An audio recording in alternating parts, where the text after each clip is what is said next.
Welcome along to another edition of 11 Central. We're here with Double A. We're talking everything Man United. Get involved in the chat, guys. We're talking managers. We're talking what Ten Hag has got to do. And I think every Man United fan right now, and we've done some asking, we've done some checking. Obviously, you've seen last night's show, but Double A, like you just pointed out one to me on there, it's like a United fan saying, I'm seriously giving consideration to my season tickets if Gareth Southgate is the manager of Manchester United. More messages have come out today and more comments and stories regarding what he has to do and the pressure he's under right now. But I mean, first of all, Double A, welcome along to the show, mate, again. Thanks for coming on. Thanks for inviting me. Scary times.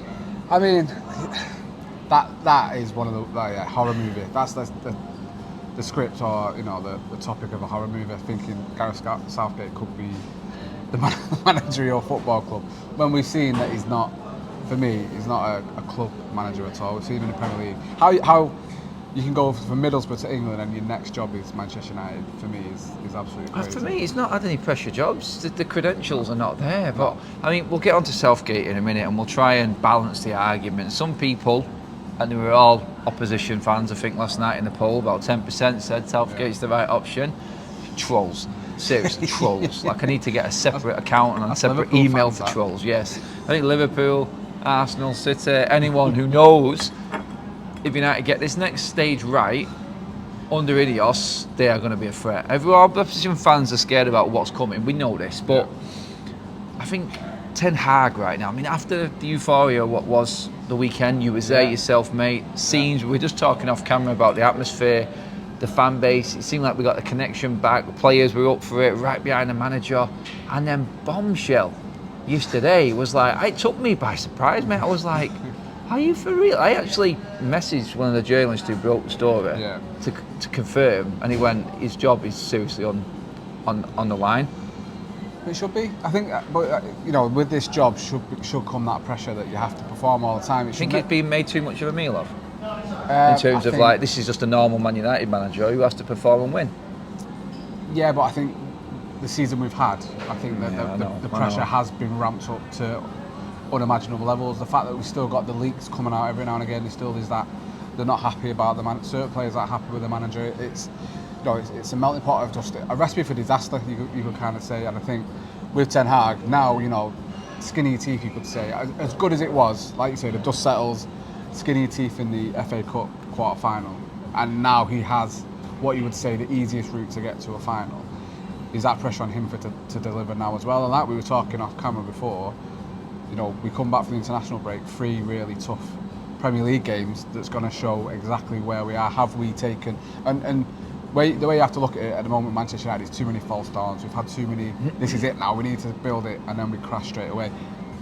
As much as I don't take much away from what happened on Sunday in terms of, I just wanted to enjoy that, get through that game. It's the quarter-final, it's beating Liverpool, that's the most important thing. Ten Hag now has to use these next 2 weeks to try and build on that and get the players in and back on track to kick on, and what is going to be a really massive sort of two and a bit months for him now. And you would have to say his job is on the line, because these stories don't come out if a manager's safe. Do you feel like this is a case of like everyone's look on it has been heightened a little bit because Southgate's name's been mentioned? Realistically, we were all talking about Ten Hag's job on the line. I think it scared me into realisation. Like, we joked and just about it the other week here at Old Trafford, saying no, we don't want Southgate, we don't want Potter, we don't want Deserve, they're not good enough. It's just like getting another Ten Hag in, but I think reality just hit home. Like, gee, this is actually serious. Like, and it is, like you just said, the expectation of a United manager anyway. Like, we should be expecting to win the FA Cup. We can beat everyone who's left in this competition. We've just taken out one of the favourites. We should be buoyant and confident, and we should be in the Champions League. So this is normal. I think we're all having a bit of a scared moment because that name's been mentioned. Why? Actually, I'll get on Southgate, Double A. Why are we all shitting ourselves so much? What is it for you? Because he's not a good manager. That's not a good manager is the wrong thing to say. He's not a manager at the required level, I believe, should be managing a club of United stature. I think he would, really and truly, I think he would struggle to get Sheffield United's job. I'm not even joking, mate. Because listen, international football is it's not easy, but it's not that pressure that's there. Your only pressure is in the summer, or qualification. You should see yourself through because you're pitted against a lot of shite, aren't you? Let's be honest. England should always be getting through their group with that team, regardless. But if England fans want him out, right, and he's been their best manager since Sir Alfranza, and England fans want him out, does that not alarm bells in your head thinking, well, if he's had the most success since '66 and England fans don't want him, why should we bring him to Manchester United in something brand new? And we're trying to get all the fans on side, and we know United fans aren't necessarily always. For myself, obviously, I'm not an England fan, as I've said before, and United fans always put United before the national team. But I know for a fact United fans, like we're saying, are not happy at this news coming out, and it wasn't happy under Potter. And I think if you used to ask Potter or Southgate, if you had to choose one, it's going to be Potter every single time. So if this manager is struggling to get the best out, what you would say is probably one of the most golden generations since obviously the Gerrard, Lampard, Ferdinand and Scholes and everything like that. With this group of players, if he's struggling to get the best out of those, and the expectation on him this summer, I think he should be winning the Euros with that team. I don't think there's a team as well equipped as England are going into this tournament. If he doesn't win that tournament this summer, he should be nowhere near linked to the Manchester United, regardless of what Ten Hag does. And if it's coming down to Ashworth likes him and they like him because he's English, and it's that English core that he was talking about, and that's what my worry was. The English core is not just players, it's manager as well.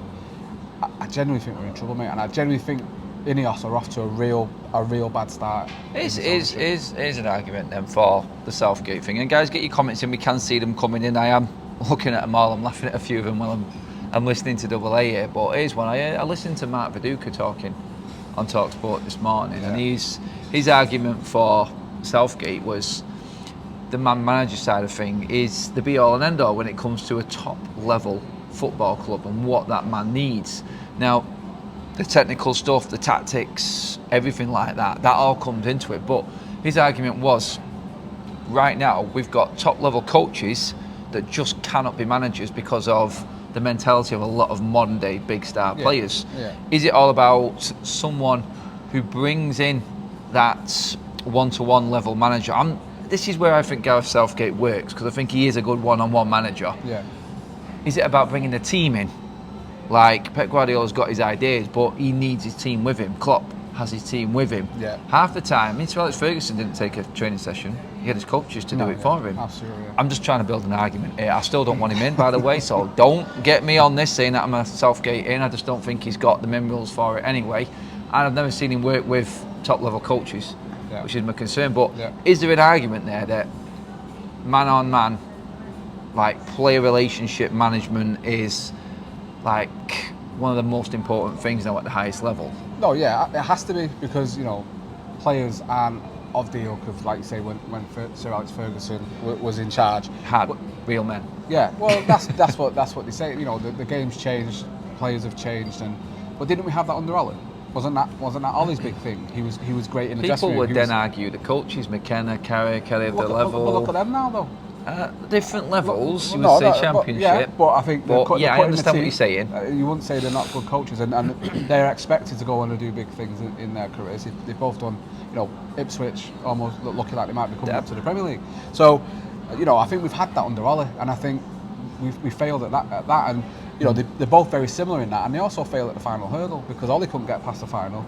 For you, neither can Southgate. Yeah, for you, in terms of the manager now, which way is more important?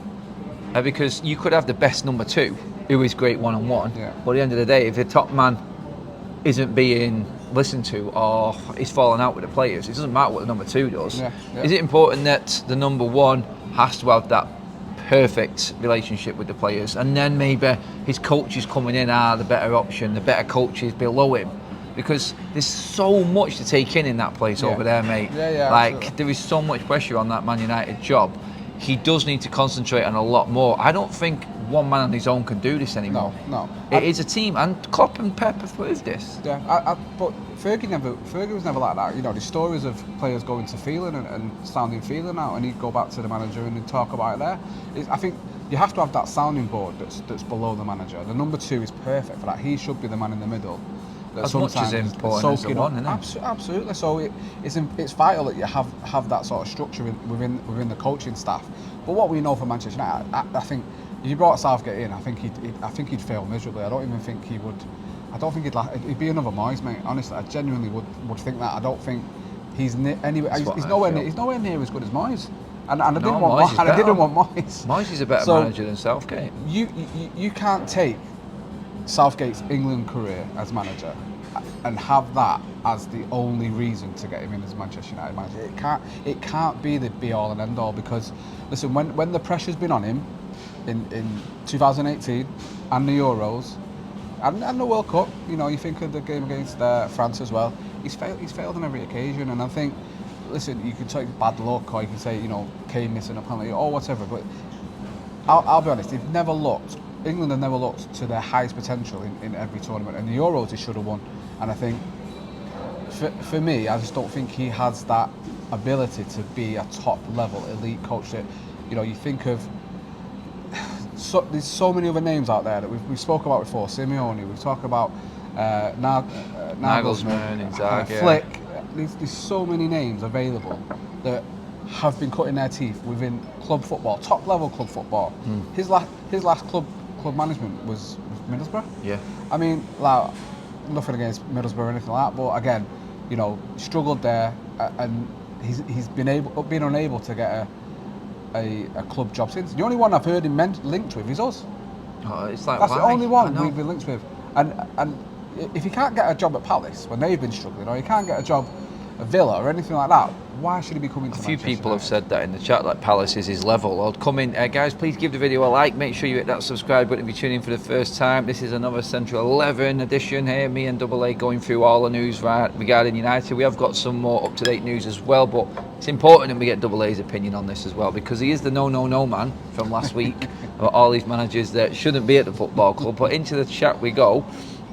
Christine says, sorry, they're talking to someone else. I picked the wrong one out there. Sorry, that was it. United Spotlight says, anyone can win games at England. The truth is, like Double A says, he has failed when it matters. International football is terrible. Roddy, I think he needs a Guinness. Yeah, I don't know who he's talking about there. I'll take one. Imagine Simeone with Beckham as his assistant. Stephanie's just like stirring the pot there big time on that one. I would say Southgate level would be Oldham Athletic, and Southgate don't have that killer instinct to bury sides. Very true. So it's like Southgate, people would argue, and this would be everyone else apart from United fans making this argument for me, would say, look, semi-final, final, quarter-final, it's good. I would argue back on international level with that squad. I compare that to where we're at right now. Ten Hag, final, another final this season, yeah. A trophy. Yeah. In club level, I think that completely eclipses anything. Yeah. International level, because let's not forget, he has to go out into a transfer market and spend money. Yeah. He has got zero experience of doing that. He's got zero experience of handling agents, Yeah. and what comes here at Old Trafford. That's not there on international level. You're given what's available, and people say it's the hardest job in the world being international manager. No, expectations in the British media, I can understand that, because it is, you're scrutinised all of the time, but come on, seriously, it's got nothing compared to club level, and any renowned sports journalist, football writer or anyone would know this, and they will know that this football club would eat that man alive, and we would be looking for another manager after a year. Yeah, you're absolutely spot on everything you're saying, and I don't think there's a club in the world. I'm going to say, well, Real Madrid I would probably take and possibly buy in with their recent record. There's no club in the world where the pressure amounts and means more than at Manchester United, and we've seen that in these last 10 years. If a legendary manager of Van Gaal can crumble under the pressure, if Jose Mourinho, which is classed the special one, can struggle here, and yes, that might be the people above him, but we saw on the pitch that it wasn't always rosy, was it? And the hipster's choice, the up and coming manager Ten Hag can fail as well. You're telling me, Joe, it'd be interesting to know who the last player he bought was, because it'd be at Middlesbrough. Like, who was the last player Gareth Southgate actually bought? That's one for the chat. Get in there and let us know, guys. Please let me know, because I'd be interested to see who it was.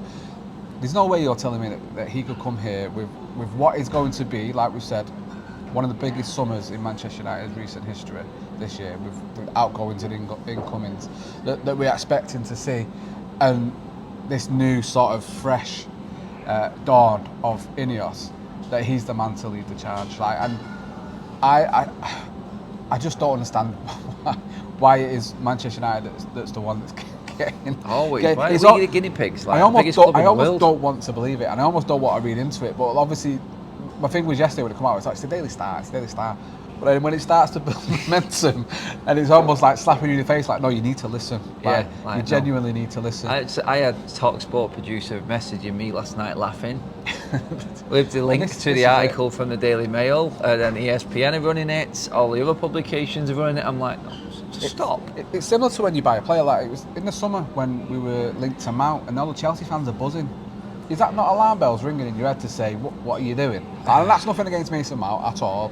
But if England fans are buzzing that they might be getting rid of the manager, like I say, the most successful manager since '66, that to me screams that this is probably a bad idea. And I'm not saying whether Ten Hag's the right man or not.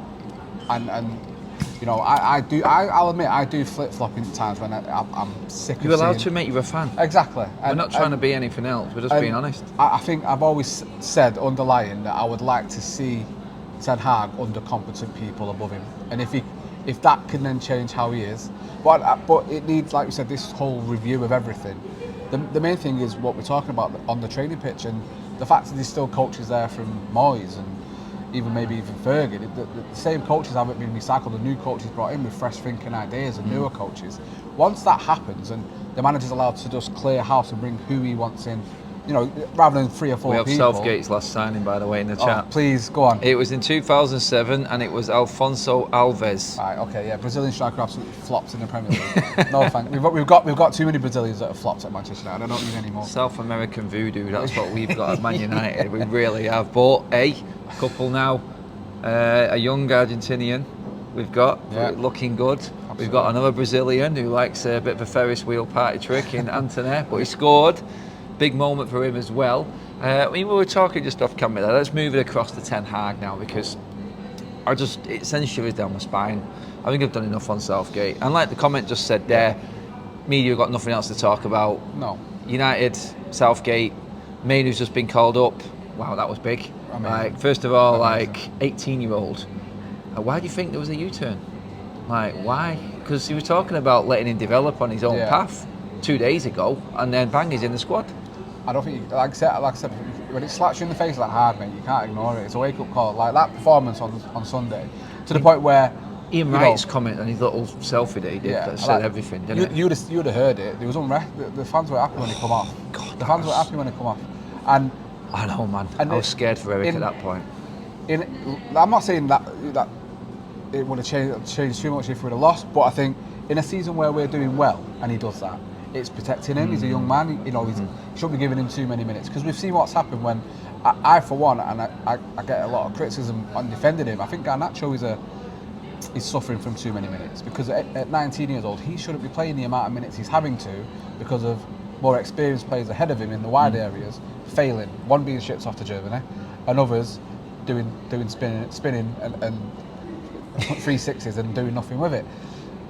So I understand the protection of Mainoo, but when you're seeing, you know, mature performances of that level that a lot of our senior players couldn't even dream of doing. It's like Graham said, I didn't see it because he's on that side, when he said that Jurgen Klopp made a deliberate attempt to go over and shake his hand as he walked off. It says a lot. That's like a professional respect there. Or it's absolutely buzzing for him to make that. It's so good to see a United player make a mark and it's like, you know what we're hearing about, like the Saka, the Bellinghams, the Grealish, the Fodens, all of these players, and it's been ages since we've had a United youngster come through and go, you dare drop me. Like, he's come through this season and wow, mate, honestly, like the impact he's had. And I've been saying, don't give him that new contract. He doesn't need it yet. Let's be sensible. But it's like right now, like performances like that, beyond his year. I mean, Kaz said it to me. She's like, I love Garnacho. I love his energy, and it's just an emotional roller coaster, that kid, and he is going to be brilliant. But Kobe, she said, he just makes you feel confident. He's got his head screwed on, even when he does an interview. He's like mature I think he's 10 years ahead of his time. Very level-headed, and you know, you say a lot. That's a lot most of the time. He needs that here, doesn't he? Yeah, oh yeah, absolutely. And nothing seems too big for him. You know, last-minute winners against Wolves. You know, he takes it in his stride, and we've missed having young players come through that do that. Do you know what I mean? And you know, it's one because the thing is, we all, Manchester United especially, but most clubs, but Manchester United especially, love that youngster coming through and coming from the academy and local lad doing well. Rashford was the main one that we had. Like, he's probably the last one that said, "Don't dare drop me," because of what he did when he come in. And to have someone similar to that, and in a position that we're desperate for we've not had a player like him. Years and years we've not had a player like him. We've got more coming through, which is really positive. This is right what we now. need, but a lot of that you would say is, you know, someone that's coming from Ten Hag, like the way he's coming in, and he's changed a lot, and he's I know. The emphasis on youth coming through. I've said all along, he's lucky that he's got this crop, but you still have to use him. Yeah.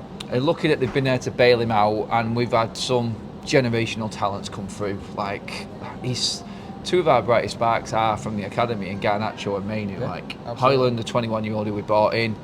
This is what's kept us going this season, really, as United fans. But yeah, he has, and I know I've spoken with a lot of people at United around the academy side of things, and he is constantly involved in that youth academy thing. The conversations, I've spoke with Travis Binion, even he says he is always involved. He wants to know all the time. He is good like that, and you know what?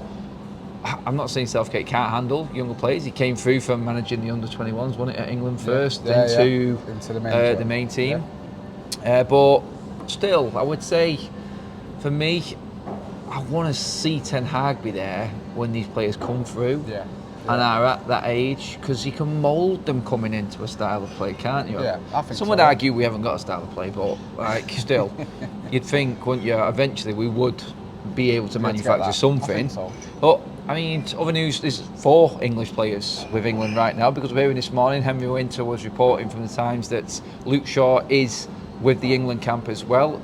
He is on his rehab. He is carrying on that there with the England camp, which is a new trend. Lissandro and Luke now, both on international duty, carrying on. You know what, mate? I'm like, if it helps them get a bit more sharpness, and let's be honest, mate, anyone around Carrington at the moment, I'm scared anyway, because they might get another injury. So if they're going away to better better setups and better medical teams and training facilities, then I'm all for it. But that on its own there, because we're going to get into this running now and what Ten Hag has to do, we need everyone back, mate, for these games, because we just, like Man United, when we come back from international break, we got 3 games in a week, 2 trips down to London, to Brentford and Chelsea within 4 days, and then back home a couple of days later to play Liverpool here again, all in the space of a week. That could determine everything, mate, really. Yeah, I think it's going to show exactly where we are, and if we can even dream of finishing top 5 Champions League football next season. And I don't want the season to rest on the FA Cup, because I think, you know, if it comes down to it, we're having to stop City again. You know, this team is scared of them. So I don't want to put it down to that, and I hope we can pull it through. I hope the squad comes back, because I think we saw when, you know, Casemiro, Lissandro and Luke Shaw came back, how that vitalised this team, and for the short time they were there, we looked really good. Or we looked like we was onto something. It's like that first half against Wolves, wasn't it? It was like boom. Like someone said, that was like the best we've played. Obviously, we got the performance against Liverpool. I think that was more of a determination, a sheer sort of like will to win, never say die attitude right there. Whereas the Wolves one, it looked like we actually had a plan, and it looked like we were playing decent football until the last chaotic 20 minutes or whatever it was. But still, like, we in these next few games will know, like you said, and then players coming back, you're only going to add to what is a good start to the international break with the result we got against Liverpool. So I'm like, right, Antony had a moment, like Rashford, everyone who scored a goal has been massively scrutinised this season. Absolutely. By the fan base, quite rightly so, for all different reasons. Antony, his off-field problems, Rashford the same, both being involved in that. You just hope, don't you, as a fan, like, boom, that's sunk in and gone, wow, that's it now. That atmosphere, that noise, it's like, if you cannot take that in and nurture that and use that as momentum going forward, you ain't got a chance. Yeah, mate, the atmosphere on Sunday. It's really hard to describe it. It's almost threw me back to being a kid and not having, I don't necessarily agendas, but everything was dropped for every single player that I don't necessarily like in this team. And it's one of them moments where you just fully backing the badge, like, and the team, and just wanting them to get through the game. Like, someone messaged me on Twitter and was like about McTominay, and I was like, I told you later. I was like, listen, mate, it's not about that. What did he tell you, by the way? That apparently he's amazing. Every time Casemiro's not there, he's amazing. He's the man and all this kind of stuff. And I'm just like, I love them arguments. It's not about that, and I'm not getting into it. I just want to enjoy Manchester United getting through to the semi-finals, and that's what. For the rest of the season, I'm going to try my best. I'm not saying it's going to work, but I'm going to try my best to drop this. Not, like I say, not agendas, but sort of my criticism of over-criticising maybe of players that I'm not necessarily thinking have a long-term future at Manchester United, because I think there's too much of that in this fan base, and we never pull in the same direction and just fully back the team enough.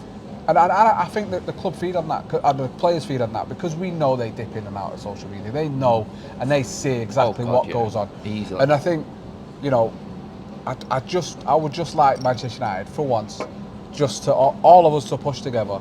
And at the end of the season, we see where we are. And if Ten Hag's not the right man, or these players aren't right, they go and we start again for the new season. But I think with these last remaining months, the FA Cup being so important as it is, and like I say, the easiest passage into the final, and you know, teams around us, Spurs and Villa, seemingly like they can't pull away from us, and we're dragging them into a dogfight. It's so important that every time we're there, and we know the away fans are going to do the job every time they go away anyway, the players feel that vibe from the fans, and we can just be, as the name says, just be united. It scares you with the opponents we've got coming up, doesn't it? But it's still like, it's that moment again. What was created at Old Trafford on Sunday, you'd think like that has to galvanise you. This is their last chance. They've had everything. The fans got behind them. We all pulled through together, like you said. They couldn't have described it any better, mate. It was that. It was like no one cared about anything at that moment. It's Liverpool. But that's not a cup final. No. It's like the opposition fans bantering us right now. When's the quarter-final bus parade coming and everything like that? We cannot let that sink in, because this team has done that. See, it's like, you had a great game, well done. Like, don't sit on your levels. Yeah. Like, don't just rest on that. That's a standard that needs to be up every single week. Yeah. People will take you to places you don't want to go when you go away from home. Brentford did it last season, 4-0, because you weren't on it. You weren't up for it. Yeah. When Bournemouth came here and Bruno Fernandes came out after the game and said maybe we took them for granted a bit, I don't want to fucking hear that. No. Don't say that, Bruno. Like, seriously, that there, for me, is the worst thing ever. It's like, because before, who was it? I think it was Chelsea.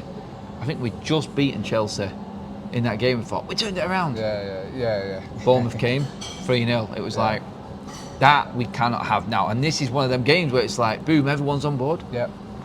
Let's move from there and actually win another game. I'm actually weirdly quite happy that there is an international break, because we can go away and live on that. Everyone's happy, everyone's going away on international duty. A chance for Lissandro to get back and get fit. Yeah. Normally you'd want to carry on the momentum, wouldn't you? Yeah. But we look wrecked. We look tired. Somehow Liverpool look more fit than us, and they play 2 games a week. But this is a showing where the squad depth and the quality is lacking. Yeah. Now brings us on to the last subject today on the show, which is the priorities in the transfer market. So Jim's talking about a striker. Fabrizio Romano's come in. We're not going to buy Mbappe, we're going to find the next Mbappe. I'm all for that, but you still have to pay. Yeah. Like, it's like I was talking about João Neves, midfielder, not a striker, I know. 19. You have to find that next player. Yeah. But he's still going to cost 80 million. He will do, yeah. Absolutely. Sesko has been mentioned. Him, Gyökeres, who went from Coventry, believe it or not. Weird how that works out. To Sporting. Portuguese league, yes or no, but 36 goals this season, Christ. It's not to be sniffed at. No. Which, I mean, what type of striker would you go for? Like, older, young, experienced? Personally, for me, I think we need someone a little bit more experienced. I think Sesko, amazing talent, and again, someone we probably should have been looked at. Supposedly good mates with Højlund as well. Well, someone else's. There's always good mates. Good mates until you're keeping him out of the team. Until he's keeping you out of the team, and then you're not mates, and are you? Because you're bitter and you know, and I don't think we can have 2 young strikers because Højlund is still learning the game. He's massively, you know, do you think we need a versatile one so we can play out wide and in the middle? I think so. I think yeah. They even talk about Højlund being able to do that because he has done that in the past, playing out wide a little bit. People said sometimes he looks a little bit more comfortable there than he does in the centre, but a lot of that's down to the way Manchester United play, I think, more than anything else. And I think I was watching. I can't pronounce his name. Gyökeres, isn't it, from Sport? Yeah. Gyökeres from Sporting. I actually watched that game. He got a hat trick at the weekend, and he does look fantastic. And listen, the Portuguese league is producing so many good talents now that it's worth dipping in. I'd probably dip in the Portuguese league more than I would the French league. And I think the Eredivisie, yeah. The Eredivisie as well. And I think we've been linked with Jonathan David again. Them links are looking quite strong at the moment for that versatile striker. Honest, in Jonathan David, I mean, I'm good friends with Tim, who's part of the Niagara Reds group, obviously a Canadian striker, and they keep on saying, look, he's just ready-made for United and Ten Hag. His work rate is phenomenal, and he's getting better and better and better. It's not like he's stopped or just burst on the scene. It's good. Then he's good. Then he's good again. He was the only striker that was keeping up with Mbappe and Neymar when they were at their peak at PSG. Yeah. So, is that the type of striker that he's looking at? Like, find the next Mbappe? I don't think you're going to necessarily find the next Mbappe, and it's hard to judge how they're going to act until they step out on that pitch. Yeah. Because that's when you know if he's a good player. Like Rasmus has adapted. I think we've got a gem. Personally, I think so. I've loved him for well before he comes to United. Like I said, someone put me onto him at Atalanta, and I started really watching him. And I always thought he's not a player Manchester United get, and I'm so happy that we did because I think he will become we actually a real did something force. good in the market. Yeah, again, it's one of them. We did overpay, but we do that anyway. But the player is there, and I'm so happy that he's starting to, you know, player of the season, player of the month last I think month he's worth more than what we bought him for now. I think he will be eventually. It'll look like a snip, I think. But one problem I have with Sir Jim saying that about Mbappe is, at the moment, yes, you would probably say we're not going to go and get Mbappe, but that shouldn't always be the norm. Manchester United should be looking at the best players in the world and should be in the conversation to buy the best players in the world. Do you think, like we always was, like when Fergie came in, he went out, changed everything, brought in the players he needed to play a certain way, the right characters. This is the worry and the concern with what I've seen so far, even with Ten Hag. It's like, he thinks they're good, but you cannot cross over a different league and a standard of a league into the Premier League without doing proper research. It's not necessarily because he's doing good there. What are the characteristics? I've had some Coventry fans message me saying Gyökeres isn't all that. I'm like, I listened to Mark Robbins on the radio the other day talking about losing him last season and like losing 14 players and bringing 11 in and having to go again, having just been a penalty away from getting to the big league, and he would have still been here, and then we would have known if Gyökeres was all that. This is the fight, like, it's like proper recruitment. Guys, please give the video a like. We're coming to the end of the show, but I want to get your messages in now, so get your comments coming through. Flexible front three is the way to go, says Stephanie. Dan Ashworth is too busy trying to get Southgate, says Fletch. Will Man United, Stephanie Griffiths. I am well now, but you are talking in the private chat. I'm not going to do that one. But striker-wise, I wouldn't go for a traditional target man. I would go for a player that is good as a 9 and can play wide too. Graham there pretty much just reiterating what we just said. I agree with that. Versatile, because I don't want to move Højlund from the middle. I think he is a great number 9, but what he does do is take 2 or 3 players out of the game. We had young Marcus on, a Danish Man United supporter who'd come over for his first game against Liverpool. He came on and spoke to us after the game, and I was talking to him about Højlund, and he watched him from his club before he went to Copenhagen. I can't remember who he said it was. He says, I've watched his whole career grow. He will be an absolute superstar, like a superstar, he said. He's got everything. The mentality and the attitude of the player is everything that United have missed. And that's what he said.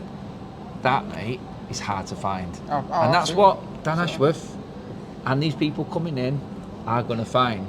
Because we have been lacking in that department. I just hope they don't try and push Southgate and ruin it all straight away before they get going, really, because I'm looking forward to it, mate. I'm really looking forward to this next phase of Manchester United. If we can finish this season with a bang, then it really is a positive United going into the summer again, isn't it? Yeah, I think so. And it's the unknown. We don't know exactly what's going to happen. Obviously, it's all little leaks here and there about what they're looking at, what they want to do, but it's still virtually very unknown on the plan and the way they want to move forward with Manchester United. And you know, the little bits that Sir Jim seems to be giving, it seems like it's what we've wanted for a long time, and moving a total 180 away from what we've had under Woodward and Arnold and stuff like that, and seeing hopefully a new United come through and start to look more like a modern team that does. You know, you look at Real Madrid and how they've totally shifted from buying all the big players in the world to buying all these young players now and waiting for Mbappe to finish his contract. Exactly. It's not going out and spending, trying to work around it. But like you said, they have uncovered some serious talent. Tchouaméni, you know, and Camavinga, Vinny Jr., Endrick as well. You know, they've potentially potentially got Brazil's front three for the next 10 years, and it's waiting and pouncing at the right moment. And we've missed out on, and it's one of the markets that we don't dip into enough. I don't think, and hopefully that is all going to change, and we're at the forefront of bringing these great young players in, and you know, who can seamlessly transfer into the first team quite quickly, and that's what we want to see, that conveyor belt of bringing young talents in that are first team players within 6 to 12 months and not waiting around too long, because that's what we want to see. And you know, it's one of them, like, we've got 4 or 5 Garnachos that you know, the stories today saying he desperately wants to play for Real Madrid. So if you've got 4 or 5 Garnachos in the first team anyway, Garnacho leaving for a high fee isn't going to sting as much as it will do right now. And if we can do that, it's like, okay, we love you, but if you want to go, it's one of those. And Manchester United keeps on progressing and being linked to big players. That you know, we want to be in a situation where every summer it's 1 or 2 players coming in rather than 4 or 5. That's where we are at now. We need to get 4 or 5 in every single summer because the squad isn't at that level. Whereas 2-3 years it's 1 or 2 because we're just replacing players that either want to leave or aren't at that level anymore. And eventually, hopefully, this whole scouting system, this whole structure above the footballing structure, Barada and Ashworth have that in mind and are looking to implement it immediately. And once they do that, we can hopefully start to look at brighter days, mate. Yeah, Kaz with the best super chat we've had for a while. Cheers for that, Kaz. Is Double A changing his shirt at half time? If you know, you know with that one. You need to be a certain age of United fan to know what that means, but that is a beauty. That's good. Yeah, Adam, can Double A change his top to blue and white? Graham jumped on what Kaz says there. But yeah, if you know, you know, that's what that one is. Ivan Toney, want Prem proven striker. We forget not long ago we were struggling to score goals and we need a new number 10. I can't take any more of Bruno. It gives the ball away far too often. And we just hit the 150 like mark, guys. But that pretty much is our show wrapped up. Luke Shaw is back in training with England. Obviously, Lisandro Martinez is looking sharp with Argentina as well. United will definitely buy the striker. No shit, Fabrizio. I think we all know that. We need a few players. But, guys, get your comments coming in. Double A is alongside many United fan that thinks Gareth Southgate is just not for Manchester United. No matter what he does in the Euros or what he does for England, it would be a big mistake. So everybody is fully Team Ten Hag right now, and we need to win these games. We will be back later on this evening as usual at 6:30, guys. Make sure you drop a like on the video as you leave. Hit that subscribe button as always, and we'll see you all later on. Have a great day, people.